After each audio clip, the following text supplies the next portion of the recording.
My seller says that I no longer need to pay a co-broke split to a buyer's agent to sell my home. What should I say?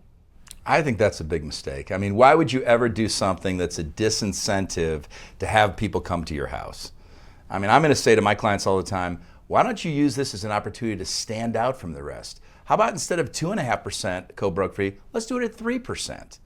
And then that way, you're really standing out. And if you don't get a full priced offer, we can negotiate. Once you do something like that, you realize there's actually 4 people involved in the deal. You got a buyer, buyer's agent, seller, seller's agent. 4 people.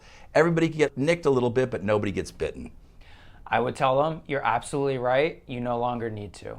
That being said, the amount of exposure that you give up, excluding the property from all the buyer's agents that are going to be happy to bring their buyers to you, is too much and too great of a risk to get you the best price and the best terms. What you should say is, do you want your home exposed to the widest market possible? Because if you're not offering a co-broke split, there's a lot of buyer's agents that aren't going to show your home. What I would say to them is, to your seller, is that they currently can do that now. You can, not pay a co-broke split, not compensate the buyer's agent. But what we do know is that if they want the highest price, if they want a quick transaction, low days on market, if they don't want to get beat up during the inspection period, that offering that co-broke split is really going to help them. The data supports that. I would go in very confident and just make sure they know that you're the expert in the room and that you do have their best interests at heart. I would immediately ask why. I really want to get down to what exactly do they know about the lawsuit? Why do they think they don't have to pay? What does this mean to them? From there, I would really discuss with the seller, when we charge the 6% to list your home, 3% stays with the broker, 3% we're going to offer it to the buyer agent. Why do we do that? Because our buyer brokers out there, this market, the inventory is creeping up. We really, really, really want to get maximum exposure for your listing. And we really want those buyer brokers working hard to bring those buyers in and to bring us that maximum price offer for your home. I would ask the seller, what is their perspective? How did they come about realizing that we're in this situation right now? And I would really want to know where they're standing on that position first. The second way I would answer that is I would ask them, what is most important to you? Highest price, highest net, or paying no incentives? Because I'm going to explain to them that in my years of doing real estate, no incentives never plays out well for either party. Now, when it comes to having incentives on your property, here's the thing that I would like you to look at. Have you ever gone through a divorce? Now, if they have, great. If they haven't, you can still phrase this question. I would say, imagine your spouse going through a divorce with you and they come in with a very high-profile attorney and you come in unrepresented. How do you think you would fare in that situation? What I discussed with my sellers is that I know that, I most likely could have a buyer for your house. But however, when we put it out to market and you're syndicated in over 60,000 websites, the entire real estate community will see your home. And to rely on me will not, we can't guarantee that you're going to get your highest and best price. So we really have to look at this as a financial asset. And what is your net number? Not just focus on the commission. My buyer says I'm not going to use an agent because I want to save the commission. What do I say? I would tell that buyer that there's always the chance that they could save a little bit of money by doing that. But the reality of it is they're not the only party in this. You have a seller and you have a listing agent, both of which are also going to try to figure out how they can benefit from no extra buyer's agent. In the meantime, that buyer is going to be harmed by a lack of disclosures, lack of information from how to negotiate an inspection to how to navigate the financial ends of it, how to look for things as they're touring the house to make the proper offer. And in addition to that, even pulling the proper comps to know neighborhood by neighborhood, what is the best price to offer, which sometimes can save them significantly more than what that commission is going to be. Look, you've had for sale by owner forever. Has that really worked? Is that really the way to go? Or do you really want to hire a real professional? I mean, do you want to do it right or not? I mean, a transaction is so much more than just looking at the property. Are you going to handle the appraisal? Are you going to handle the inspection? Are you going to go through all the other machinations involved in the transaction by yourself? Good luck if you want to do that. I would find out from them where they're thinking, where their mindset is first. I would never come right out and answer that question directly, just because you might be saying something that they don't even think is an issue, and now you're making it an issue. So first find out what is their reason for not wanting to use a realtor. If they might come back to you and say, well, it's because I don't want to pay compensation. You can address that by saying, you might not necessarily have to pay compensation. We're jumping ahead. We can possibly go after, having the seller contribute with the compensation. It's not about you paying the compensation. That's not why we're here today. The second thing I'm going to ask them is, once they've answered the question of what my role is, I want to show them what my value is and what my worth is. That's the most important thing for you as a realtor, is to know what your value and your worth is. And explain to them the process of buying a home, that you're there to make sure that they get the most solid pre-qualification letters in place. What's the difference between pre-qualification and pre-approval letters? What's the process in that, getting that from the lenders? The best interest rates, the best closing costs, the best program, finding funds that are available for them. Also telling them about how do you write an offer? How's the best way to present the offer?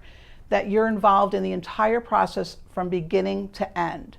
I heard a great saying one day that the individual doesn't see how you work best until they know how you had to slay the dragons. And that's what we do as realtors. We're dealing every single day in this process, and that is the message you have to convey to your buyers, is that we're here to protect them, to make sure that they're not walking into the unknown and not knowing how to handle the unknown.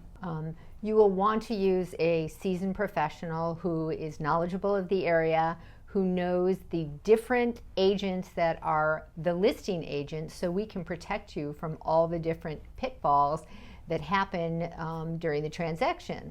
One of the things is that the seller's agent is representing the seller and wanting to get the highest and best price for the seller, as we are trying to get you the lowest and best price as a buyer. Those agents have certain attorneys they work with and nuances that we know because of our experience and exposure doing transactions with them for many years.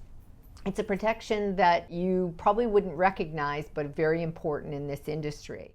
So essentially, I am going to ask them how they feel they're saving commission with that, because ultimately, if they're working directly with the listing broker is representing the seller, and they have zero representation. What I would say to that buyer is, I would just kind of explain the importance of a buyer's agent. Not only, do we negotiate the contract, after, we line up inspectors, after, we find all the inspection findings, we go through it, we negotiate that for them. If it's a loan deal, there might be an appraisal gap, we negotiate that. One mistake that they make without having a buyer's agent could more than offset the commission that they would pay. So, I'm sure a lot of agents here have had transactions where, I've had so many where I've saved my buyers thousands of dollars by having a buyer's agent.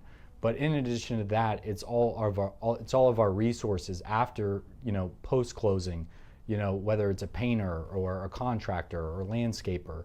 We're really there from the start to the finish, and even after the transaction. So I think they would be making a mistake. And again, they can do that now. That all can be done now in the current environment. But if you really know the market, there's a lot of value to be sold to the client.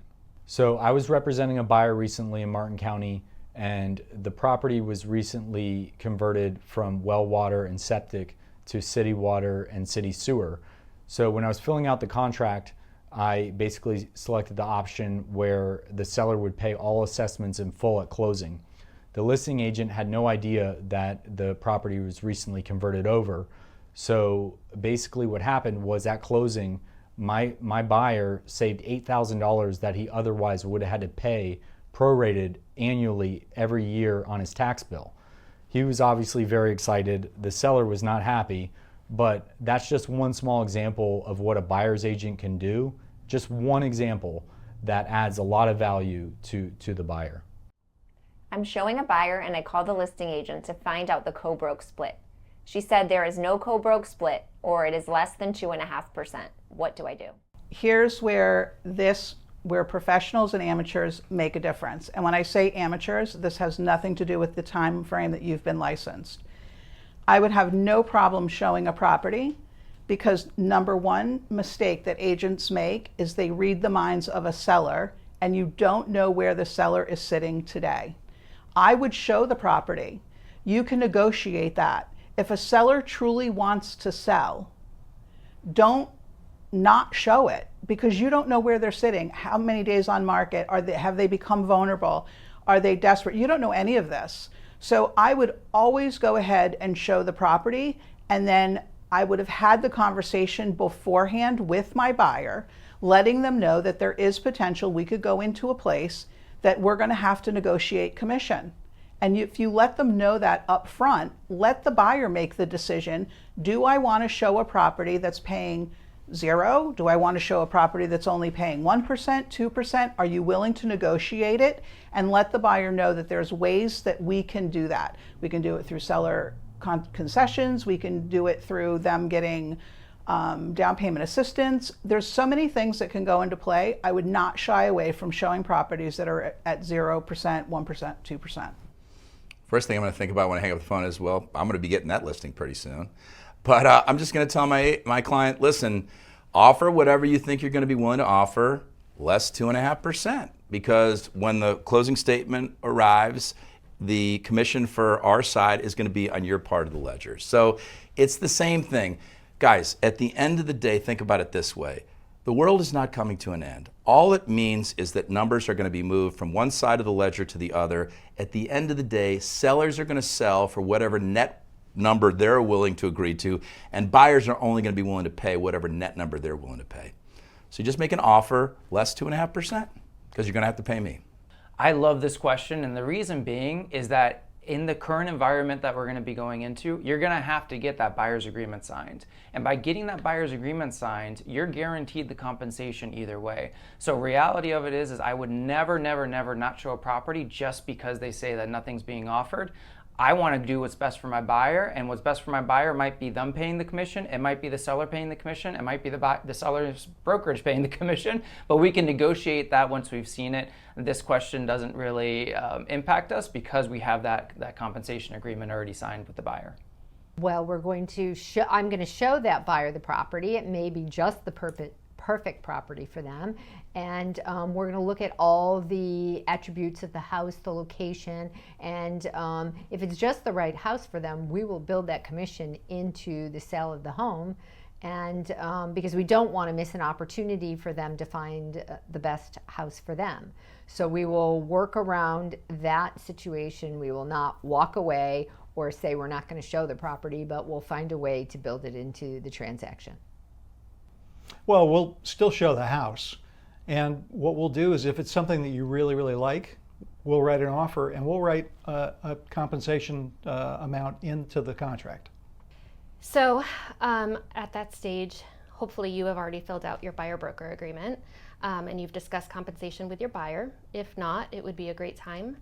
But honestly, personally, I don't know that if I'm working with first-time home buyers, I work with everyone from a $90,000 condo to $1 million homes. But if someone can't afford the compensation, I'm still gonna help them because you never know where business is gonna lead you. And my heart is here to help people. So, and who knows, maybe when we're working with the offer and we submit an offer, I can then negotiate that compensation my way. But ultimately, I'm here to help people.